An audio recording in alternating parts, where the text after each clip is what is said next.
Before we begin, I'd like to acknowledge the traditional custodians of the lands we're joining from today. I'm joining from Lisarow on the lands of the Darkinjung people. And I am joining from the lands of the Nyungbul people of the Bundjalung Nation. We pay our respects to elders past and present and extend that respect to all Aboriginal and Torres Strait Islander peoples here today. We acknowledge their deep and ongoing connection to land, waters, language and culture, and recognise that sovereignty was never ceded. This always was and always will be Aboriginal land.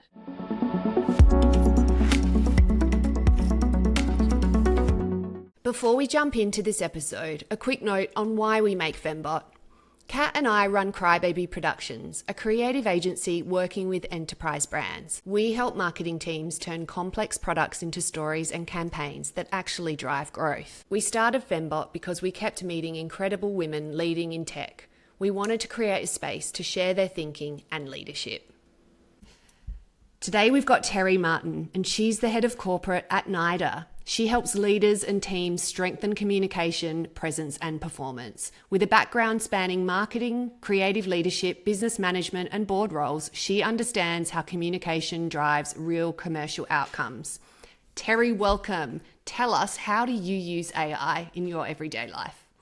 So my biggest thing at work is I like to communicate with brevity. My team knows I like concise communication. I think people are time poor, cut to the chase, be really clear. So I use it all the time, whether it's for strategy, whether it's for kind of email communication. I'll put in things and go, make this shorter, make it so that a 15-year-old could understand it. I get it to help me kind of massage an idea into a much simpler format. So I tend to do that, for example, if I'm presenting something to the board or presenting something to the team, so that everyone understands it and there's no miscommunication, I guess. Mm-hmm. I do that a lot at work. What do you use? I just ChatGPT. Yep. So, and you love it? Yeah. I just use that format. I've got one at work. And then personally, I liked it to do research for me. Recently I was trying to find which types of vitamins I should use for a whole different reasons. And I kind of put the brief in and said, okay, show me, and gave all the kind of things it needed to consider. And it came back and said, okay, you need to do this, and this is where you can buy them. And these are the most cost effective ones. And I was like, oh, it's like a dream come true because I can't bear researching stuff. So yeah, I use it for that a lot. For me, it's it's just kind of does the research without me having to do it, which then makes me think, oh my God, SEO's out, like clearly AEO is in. Wow. So, yeah.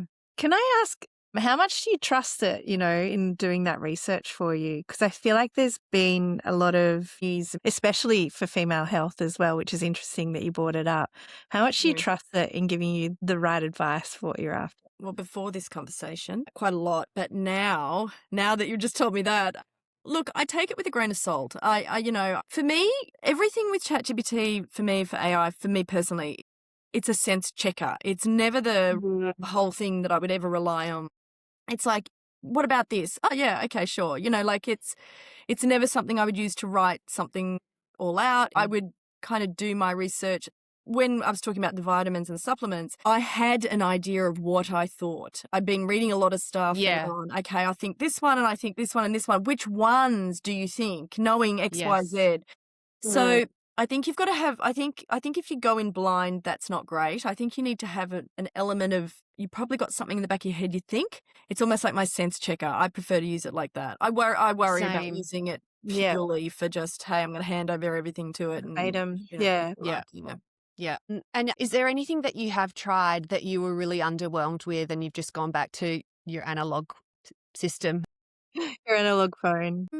I actually can't think of anything. I've done calculations in there before and they didn't work. And so then I was like, oh no, I'm just going back to Excel. I was like, I can't believe I actually let it do it. It didn't quite work it out. I know this. Why am I just not using my brain? Like, yes, this is the trap I think you fall into. Is it's so easy, so you just do it, right? So 100%. And then it is good though when you can spot the hallucinations or you can spot the errors, and then you're like, wow, it's almost like, it's holding up a mirror to your laziness, I I guess, and know. that you better. I know. And like I kept telling it once, I was like, oh, stop using Oxford commas, stop using M dashes. And then it would respond with an Oxford comma and an M dash. And I did it 3 times. I'm sorry, but the M dash thing is not fair. And Kat always says this to me, and I'm like, I have been using M dashes like this is not fair, and I'm not stopping using M dashes. Like it, I come from a magazine background. We love an M dash, and it's so unfair. It's like it's ruined. I do think for people who use them, I've never used them, so I know that if it's in there, for me, it's disingenuous, right? Like if I was, I know everyone would be like, oh, but for people who use them like yourself, it must be driving you crazy. It's annoying. Yeah. So that's it for this episode of Fembot, the podcast powering women in tech. If you liked what you heard, hit subscribe and share.